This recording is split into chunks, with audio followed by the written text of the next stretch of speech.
সালাম দিবে, তার আমল নামায় 90টি নেকি দিয়ে আমলটাকে পরিপূর্ণ করে দিবেন কে বলেন?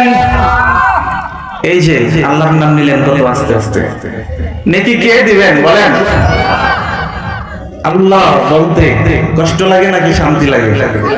সত্যি করে বলবেন, পায়ে হাত দিয়ে বলি, যদি অন্তরে শান্তি পান তাহলে অবশ্যই আল্লাহর নাম আকাশ বাতাস প্রকম্পিত করে বলবেন আল্লাহ। আর যদি ভালো না লাগে তাহলে আস্তে আস্তে বললেন। যদি ভালো না লাগে বোঝা গেল আপনার আসল জায়গায় অসুখ হয়েছে, রোগ হয়েছে। কোথায় কোথায় বলেন? আসল জায়গা। আসল জায়গা কোনটা জানেন? আলা ইন্না ফিল জাসাদি লা মুদগা ইযা সালুহাত সালুহাল জাসাদু কুল্লুহু ওয়া ইযা ফাসাদাত ফাসাদাল জাসাদু কুল্লুহু আলা ওয়াহিয়াল কলব। আসল জায়গার নাম হলো কলব, হৃদয়, অন্তর। এই অন্তরটা যেন ভালো পুরো পবিত্র, অন্তরের ভিতর নবীর প্রেম, আল্লাহর প্রেম, কোরআনের প্রেম যাদের অন্তরের মধ্যে সব সময় আছে, ওই লোকটা কখনো পথ হারা হয় না। ওই লোকটা কোরআনের আওয়াজ শোনার পর, হাদিসের আওয়াজ শোনার পর, কোরআনের মাহফিল জানার পর, বোঝার পর সে সেই জায়গা ছেড়ে কখনো দূরে থাকতে পারে না। যাদের হৃদয়ে আছে আল্লাহর ভয়, তারা তবু পথ ভুলে যায় না। ঠিক কি না বলেন? যাদের হৃদয়ে আছে আল্লাহর ভয়, তারা তবু পথ ভুলে যায় না। আল্লাহর প্রেম ছাড়া এই দুনিয়ায় কারো কাছে কোনো কিছু চায় না। আল্লাহ ছাড়া কারো কাছে চাওয়া যাবে কি? দেওয়ার মালিক কে বলেন? রাতের আধারে যারা সিজদাতে রয়, দু চোখের স্রোতে নদী যেন বয়। সুবহানাল্লাহ বলেন। রাতের আধারে যারা সিজদাতে রয়, দু চোখের স্রোতে নদী যেন বয়। চলনার হাতছানি যতই ডাকো, পেছনে ফিরেও সে তাকায় না। একটু পরেন, যাদের হৃদয়ে আছে আল্লাহর ভয়, তারা কবু পথ ভুলে যায় না। সুবহানাল্লাহ বলেন। আল্লাহ তাআলা যেন আমাদেরকে আমল করার তৌফিক দান করেন, করেন না আমিন। আল্লাহর নবী মুহাম্মদুর রাসূলুল্লাহ সাল্লাল্লাহু আলাইহি ওয়াসাল্লাম, ওনার অসংখ্য অগণিত সাহাবী ছিলেন। শত শত সাহাবীদের মধ্যে একজন সাহাবীর নাম, যেই সাহাবীকে সবাই চিনেন, যেই সাহাবী সম্পর্কে শুধু সাহাবী নয়, আল্লাহ রাব্বুল আলামিনের পক্ষ থেকে যে 10 জন সাহাবী দুনিয়ায় থেকে জান্নাতের সুসংবাদ পেয়েছে, দুনিয়ায় থেকে জান্নাতের সার্টিফিকেট পেয়েছে। সুবহানাল্লাহ বলেন। সেই 10 জনের একজনের নাম হলো হযরত আলী রাদিয়াল্লাহু তাআলা আনহু। সুবহানাল্লাহ। আলী সম্পর্কে আমার নবী কি বলেছেন? আলী একদিক থেকে হলো আমার নবীর আপন চাচাতো ভাই, ঠিক কি না?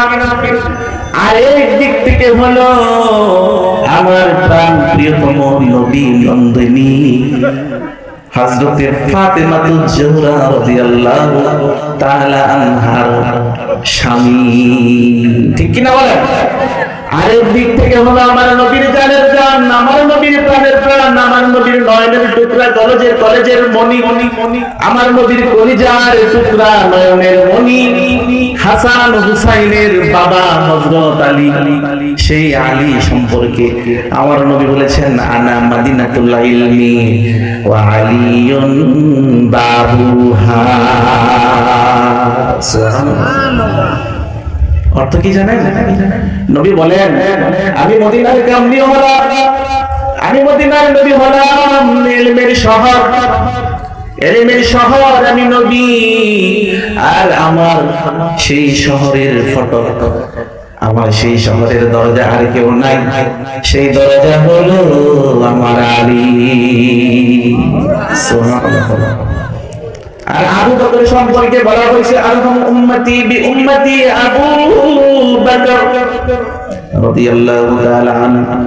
সাহাবীদের মধ্যে সবচেয়ে নরম কোমল ঠান্ডা মেজাজের সাহাবী ছিলেন হযরত সাইয়েদনা আবু বকর রাদিয়াল্লাহু তাআলা। তো সালামের ওয়াকিয়াটা আমি বলছি। আলী রাদিয়াল্লাহু তাআলা সব সময় হযরত আবু বকর রাদিয়াল্লাহু তাআলা কে আগে সালাম দিতেন। সুবহানাল্লাহ। আলীর চাইতে কি আবু বকর কম?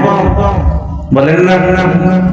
আবু বকর আমার নবীর জানের জান, আমার নবীর বাল্যকালের ছোটকালের বন্ধু, আমার নবীর দুঃখের দিনের বন্ধু, আমার নবীর সুখের দিনের বন্ধু। আমার নবী যখন তিন মাও নাই বাবাও নাই, সেই সময়ের বন্ধু হলো আবু বকর। মদিনা মদিনা আশিক মুমিনের ঠিকানা, ঠিক না? আমার সঙ্গে পড়েন মদিনা মদিনা আশিক মুমিনের ঠিকানা।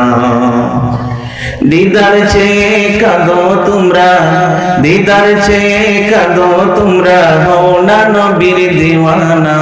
মদিনা মদিনা আশিক মুমিনের ঠিকানা। একটু পড়েন মদিনা মদিনা আশিক মুমিনের ঠিকানা।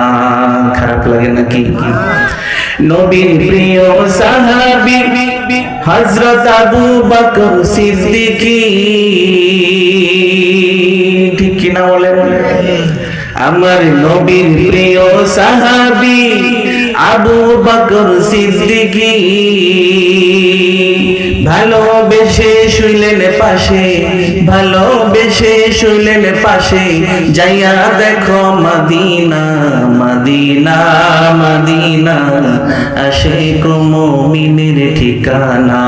বলুন মদিনা মদিনা আশিক মুমিনের ঠিকানা।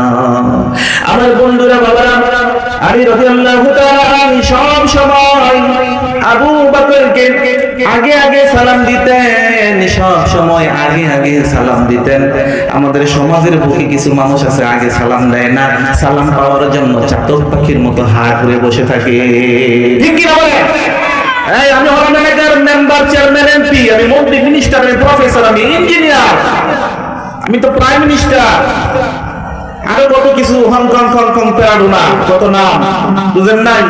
আমি আগে সালাম কেন দেবো? না তো ভ্যান গাড়ি চালায়, ওই ব্যক্তি তো ট্রাক চালায়, এটা তো ড্রাইভার, দিনমজুর, অশিক্ষিত, একেবারে মূর্খ, তাকে আমি আগে সালাম দেবো কেন? অহংকার। কখনো অহংকার করা যাবে না। মুসলমান যদি হয়ে থাকো আগে সালাম দিয়ে দাও। তোমার অন্তর থেকে, কলব থেকে অহংকার দূর করে শব্দ সুন্দর কলস মুক্ত একটি অন্তর তোমাকে দিয়ে দিবেন কে?